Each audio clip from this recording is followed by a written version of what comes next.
जय हिंद दोस्तों, मैं शिवानी। जैसा कि मैंने आपको अभी तक यूपीएससी से रिलेटेड जो भी चीज़ें स्टार्टिंग में हमें आवश्यकता पड़ती हैं वो सारी चीज़ें मैंने आपको बता दी, यानी कि उन सब चीज़ों की वीडियो आपको मिल गई होगी और आपने देख भी लिया होगा। और अगर आप आज हमारे चैनल पर नए आए तो आप हमारे चैनल को पहले सब्सक्राइब करो और फिर हमारे चैनल के प्लेलिस्ट में जाकर आपको सारी वीडियो वहाँ पे सीरियल से मिल जाएंगी, यानी कि जो भी पहले हमने आपको पढ़ाया है। क्योंकि अगर आप अभी डायरेक्ट ये देखोगे तो फिर आपको समझ में नहीं आएगा। उसके पहले आपको सिलेबस और भी जानकारी आपको होनी चाहिए, तभी ये सारी चीज़ें आपको समझ में आएंगी। तो गाइज, आज की इस वीडियो में हम आपको यूपीएससी में जो आईएएस होता है उसकी पावर्स के बारे में बताने वाले हैं कि आईएएस की पावर्स क्या क्या होती हैं। जैसा कि यूपीएससी में बहुत सारी पोस्ट होती हैं, आईएएस, आईपीएस, आईआरएस, जो भी आप आईएएस या फिर यूपीएससी एक तरीके से समझ लो। यूपीएससी जो एग्ज़ाम होता है इसके सपने बहुत सारे स्टूडेंट देखते हैं, लेकिन सपने देखने मात्र से काम नहीं होता है, उस पर वर्क भी हमें करना होता है। और पहले हमें अपना डिसाइड कर लेना होता है कि हमें क्या बनना है, आईएएस बनना है कि आईपीएस बनना है कि आईआरएस बनना है, जो भी आपको बनना है। इसमें बहुत सारी पोस्ट भी होती हैं। तो गाइस, आज के इस वीडियो में हम आपको आईएएस ऑफिसर क्या होता है उसके बारे में बताएंगे पहले, तो फिर उसकी पावर्स जानेंगे। बिकॉज अब हम यूपीएससी में आ गए तो हमें उसके बारे में सारा चीज़ें डिटेल में पता होनी चाहिए, तभी हम उसकी प्रिपरेशन करेंगे। क्योंकि जब हमें चीज़ें पता नहीं होंगी तो फिर समझ में भी नहीं आएगा और प्रिपरेशन में भी कुछ प्रॉब्लम्स होंगी। तो इसलिए आपको सारी चीज़ें पता होनी चाहिए। तो चलिए जानते हैं कि आईएएस क्या होता है। तो दोस्तों, आईएएस ऑफिसर यानी कि यूपीएससी में टॉप रैंक हासिल करने वाले उम्मीदवारों को ही आईएएस ऑफिसर बनाया जाता है और फिर कुछ वर्षों की सेवा के बाद उन्हें जिला मजिस्ट्रेट या फिर कलेक्टर के रूप में प्रतिस्थापित किया जाता है। और जो आईएएस ऑफिसर होता है वो संसद में जो भी कानून बनते हैं उनको अपने क्षेत्र में यानी कि अपने एरिया में लागू करवा सकता है। जो भी कानून बनते हैं उनमें भी आईएएस ऑफिसर की अहम भूमिका होती है। आईएएस ऑफिसर मंडला आयुक्त के रूप में भी कुछ वर्ष काम करता है। मंडला आयुक्त और कुछ विभागों का भी और कुछ मंत्रालयों का भी नेतृत्व आईएएस ऑफिसर ही करता है। तो गाइस, जैसे कि जो अगर हम बात करें कि पावर्स की, तो जो पावर्स होती हैं जैसे कि जो भी गवर्नमेंट जॉब होती है तो उसमें कुछ फैसिलिटीज़ मिलती हैं, तो कुछ तो कॉमन होती है। जैसे कि मान लो आप कोई गवर्नमेंट जॉब में हो तो आपकी फैमिली को जो मेडिकल सुविधा है वो फ्री में मिलती है और आपको एक घर भी मिलता है और गाड़ी मिलती है और गाड़ी के साथ ड्राइवर भी आपको मिलता है। तो ये तो कॉमन हो गया, ये तो सभी गवर्नमेंट जॉब में आपको मिलती है। लेकिन कुछ चीज़ें जो अलग होती हैं अलग अलग पोस्ट में, जैसे कि आईएएस ऑफिसर, आईएएस में कि उसकी पावर्स क्या क्या है। तो ये 2-3 चीज़ें जो होती हैं ये तो कॉमन होती है कि आप कोई भी गवर्नमेंट जॉब में हो तो वो फैसिलिटीज़ आपको मिलेंगी, जैसा कि घर हो गया और मेडिकल सुविधा हो गई और गाड़ी हो गई। तो अभी तक मैंने आपको आईएएस के बारे में बताया है। और आईएएस जो होता है यानी कि जैसे कि मान लो आप यूपीएससी में हो, आप उसकी प्रिपरेशन कर रहे हो, तो जब आप उसमें टॉप रैंक हासिल करोगे तभी आपको आईएएस बनाया जाएगा। ये भी एक चुनौती होती है, समझो, क्योंकि जब आप जब आपकी रैंक अच्छी होगी तभी तो आपको आईएएस बनाया जाएगा।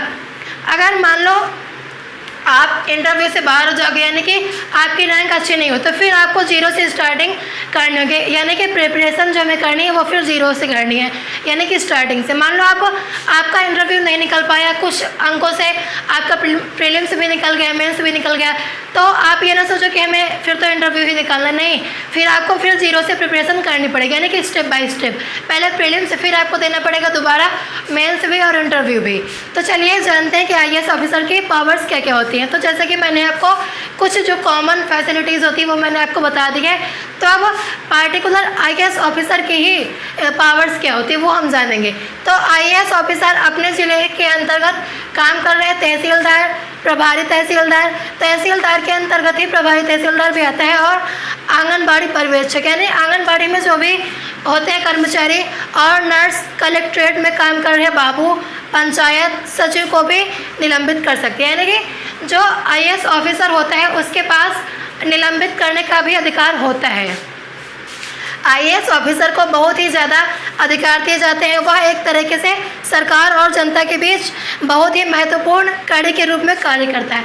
कड़ी का मतलब क्या होता है कि जैसे कि दो चीज़ों को आपस में जोड़ना, वो क्या हुआ, कड़ी। यानी कि सरकार और जनता के बीच जो एक दूसरे को जो चीज़ जोड़ रही हो उसे हम क्या बोलते हैं, कड़ी। या फिर जैसे कि आप संधि सुने होंगे, तो संधि का मतलब ये क्या होता है, जोड़ना।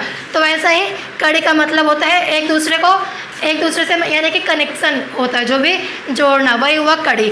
आईएएस ऑफिसर की सहमति से ही बड़े बड़े कामों पर स्वीकृति मिलती है। यानी कि आईएएस ऑफिसर जो होता है वो अगर स्वीकृति दे तो वही आप वो काम कर सकते हो। यानी कि जो काम आईएएस ऑफिसर के अंडर में होते हैं वो बिना आईएएस ऑफिसर की स्वीकृति से आप नहीं कर सकते हो।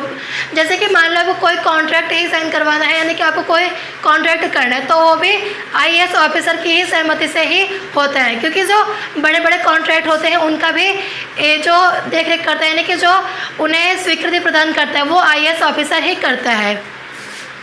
आईएएस ऑफिसर को अपने अधीन विभिन्न कर्मचारियों पर अनुशासनात्मक कार्रवाई करने का भी अधिकार होता है। अनुशासनात्मक का मतलब होता है अनुशासन, यानी कि जो भी कार्य होते हैं वो सारे अनुशासन से ही वो कराते हैं, यानी कि आईएएस ऑफिसर। तो फिर ये सारे अभी आपको मैंने जो भी बताई हैं आई होप समझ में आ रही होंगी आपको। अगर आपने पहले भी आईएएस के बारे में सुना होगा या फिर जाना है तो आपको भी ये चीज़ें अच्छे समझ में आ रही होंगी। अगर आप नए आए हो तब भी आपको समझ में आ जाएगा, इसमें ज़्यादा कुछ माइंड नहीं लगाना, ये सिर्फ पावर्स हैं। क्योंकि जैसे कि मान लो हम आईएएस बनना चाहते हैं तो हमें उसके बारे में भी तो पता होना चाहिए कि उसकी फैसिलिटीज़ क्या होती है, पावर्स क्या होती है, या फिर आईएएस ऑफिसर क्या होता है। तो वही हम आज आपको बताने का प्रयास कर रहे हैं। और भी इसकी पावर्स होती है, चलिए हम जानते हैं कि और भी क्या क्या पावर्स हैं इनकी। तो गांवों और शहरों की जो ज़मीन होती है उनके लेन देन से लेकर जाति प्रमाण पत्र बनवाने का काम भी आईएएस ऑफिसर के हस्ताक्षर से ही हो पाता है। जैसे कि मान लो आपको बर्थ सर्टिफिकेट बनवाना है, तो अगर उसमें आईएएस ऑफिसर के हस्ताक्षर नहीं होंगे तो वो नहीं बन पाएगा। यानी कि उसमें भी उनकी सहमति की आवश्यकता हमें पड़ती है। और ज़मीन लेन देन, तो ये आप लोग समझ रहे होंगे कि ज़मीन खरीदना या फिर बेचना सरकार के विभिन्न कार्यक्रमों की देखरेख आईएएस ऑफिसर ही करता है। मान लो कि जैसे कि कोई फंक्शन है, उसमें अगर कोई गवर्नमेंट यानी कि मान लो जो भी राजनीतिक या फिर राजनेता होते हैं, मान लो वो आ रहे हैं, तो उसमें भी आईएएस ऑफिसर जाते हैं। देख रेख की भी जो जिम्मेदारी होती है वो उनकी ही होती है। जो भी कार्यक्रम होते हैं फिर आईएएस ऑफिसर ही कई विकास कार्यक्रमों के लिए फंड स्वीकृति करता है। जब भी विकास के कार्यक्रम होते हैं उसके लिए जो जैसे कि मान लो आपको कोई काम करना है तो उसमें हमें क्या होता है कि पैसे की भी तो आवश्यकता पड़ती है। तो उसके लिए जैसे कि जनता के लिए कोई काम करना है, यानी कि विकास के जो भी कार्यक्रम होते हैं उनके लिए वो फंड स्वीकृति करता है। यानी कि जो उसमें फंड लगेगा उसको भी आईएएस ऑफिसर ही स्वीकृति प्रदान करता है। फिर कई सारे कॉन्ट्रैक्ट को आईएएस ऑफिसर ही स्वीकृति प्रदान करते हैं। कॉन्ट्रैक्ट तो आप आई होप आप लोग समझ ही रहे होंगे, जो भी कॉन्ट्रैक्ट होते हैं, यानी कि जैसे कि मान लो आपको हम आप एग्जांपल के थ्रू समझा रहे हैं, जैसे कि एक रोड ही बनवानी है, तो वो जो बनवाने का जो काम होगा वो किसी को दिया जाएगा ना कॉन्ट्रैक्ट। तो वो जो कॉन्ट्रैक्ट होता है उस पर भी आईएएस ऑफिसर के सिग्नेचर होते हैं। आईएएस ऑफिसर को अपने अधीन विभिन्न कर्मचारियों पर अनुशासनात्मक कार्यवाही करने का भी अधिकार होता है। यानी कि जो आईएएस ऑफिसर होता है उसके अधीन बहुत सारे कर्मचारी कार्य करते हैं। तो वो जो कर्मचारी होते हैं वो सारे मतलब आईएएस ऑफिसर के अधीन ही अनुशासनात्मक कार्य करते हैं। यानी कि जो आईएएस ऑफिसर होता है वो सारे काम अनुशासन से ही करवाता है। फिर कलेक्टर शिक्षकों को भी निलंबित कर सकते हैं और साथ में वेतन को भी रोक सकते हैं। इसका मतलब क्या हुआ, जैसे कि मान लो कोई आईएएस ऑफिसर है, वो किसी स्कूल में चले गए अचानक, वहाँ पे अगर उन्होंने देखा कि कोई टीचर अच्छे से पढ़ा नहीं रहा है या फिर जो भी उसका फ़र्ज है उससे वो पीछे हट रहा है, यानी कि उस टीचर की ड्यूटी क्या होती है, पढ़ाना बच्चों को अच्छे से, तो मान लो वो काम अपने अच्छे से नहीं कर रहा है तो वो उसको निलंबित भी कर सकता है और साथ ही जो उसका वेतन होता है यानी कि सैलरी, उसको भी रोक सकता है। तो आज की इस वीडियो में मैंने आपको आईएएस की जो पावर्स होती है इसके बारे में मैंने आपको बता दिया है। आई होप आपको ये चीज़ें समझ आ रही होंगी। अगर आपको हमारी वीडियो पसंद आई या फिर आपको समझ आ रही तो लाइक और शेयर करें और हमारे चैनल को प्लीज़ सब्सक्राइब करें। तो जल्दी फिर मुलाकात होगी नए टॉपिक के साथ नए वीडियो में। All the best, take care, bye bye.